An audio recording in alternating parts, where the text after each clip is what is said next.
All right, guys, I guess you noticed that my new to me Bobcat is sitting on the trailer.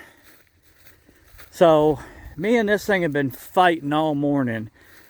I had two hydraulic hoses that were leaking, and they were kind of a son of a gun to get to. So there's two steel lines right there, and they got two little short rubber jumpers on that end, and there's two more that are inside this body. You can barely get to them. They probably are the original ones because the JICs had actually rusted on the inside and locked them together. No joke, I fought with them things. I ended up cutting the rubber hose off where I just had the two JICs to break apart, thinking I could get a socket on there. You can't. What really sucked is you couldn't get a wrench in there in a straight line. I even tried my crowfoot wrenches, my service wrenches, everything went in at an angle. So you needed all the torque you could get to break the damn things loose. I had one off, and I just had the second one to do so that I could get the machine back together, because I bought the little sensor that goes in the left-hand joystick that I was praying would fix the issues, and it didn't. But anyways, back to the hydraulics. I've got one of those induction heaters. I hit that thing about 4 times with that till I heated it almost cherry red. Finally, what broke it loose was the old crayon trick, and if you know, you know. I heated it with the induction heater and just ran a blue crayon all the way down in there like I was sweating copper fittings together, and it broke loose almost immediately. So if you get something like that, now you know how to do it. But after I got that done, I topped off the fluid, and I'm like, all right, we're going to install this sensor, I guess they call it. It's more like a potentiometer. And it actually made the thing worse. When that new sensor's plugged in, and it's the exact same part number, when that new sensor's plugged in, nothing works. Nothing at all.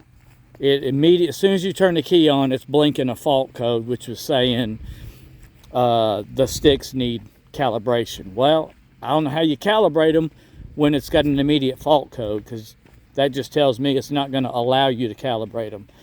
And don't think I didn't try.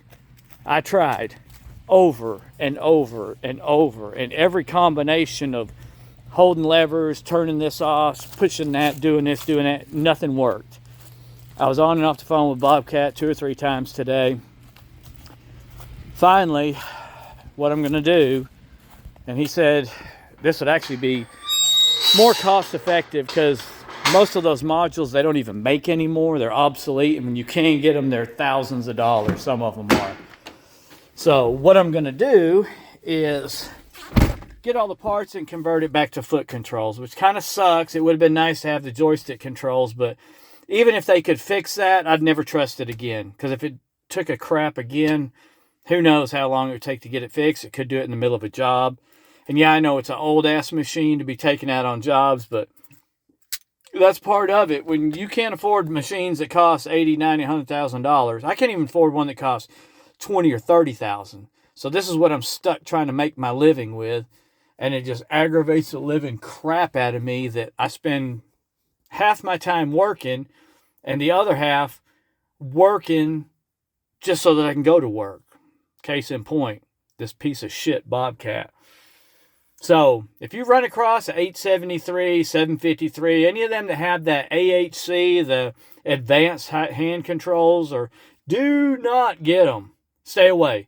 Unless they've been converted to foot controls, or if they've got hand or foot combination. Mine only had hand controls, which sucked. So, sorry, I'm spitting. So hopefully this will take care of the issue. I'm dropping it off in the morning. He's going to go ahead and look at a few more things just to make sure. But I'm like, dude, just convert it. Convert it to foot controls. Let's be done with it. It's probably going to cost me a few $1,000, but the modules were going to cost that much. Plus labor, plus programming, or whatever they calibrate, whatever they got to do. And it probably would only last a year. So if I'd have known all these issues, I probably wouldn't have got it. But my New Holland was getting to the point where I wasn't going to make it through many more jobs. And it was best to get rid of it now while everything worked to somebody that just can have it sit on their yard and use it for loading and unloading stuff and light work on a farm. It ain't going to last going out working 8 hours a day. This one should, because it's low hours. It's only got 1,700 hours. If it wasn't for that, I wouldn't have never got it, and I would have never been doing what I'm doing to it now. It'd be back on the marketplace or somewhere, because I would not be fooling with this. And I ain't 100% sure I won't put it back on the marketplace, because I've got a bad taste in my mouth about this thing already. And I know Bobcat, I know why they do this. They make these parts hard to get because they want you to upgrade to a newer machine. And I get it, but good Lord, this thing, 1,700 hours, it's still got a lot of life left in it.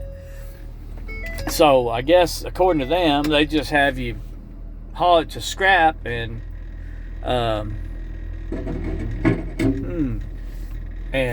buy a new machine. But again, new machines are, might as well just say $100,000, and I don't have it.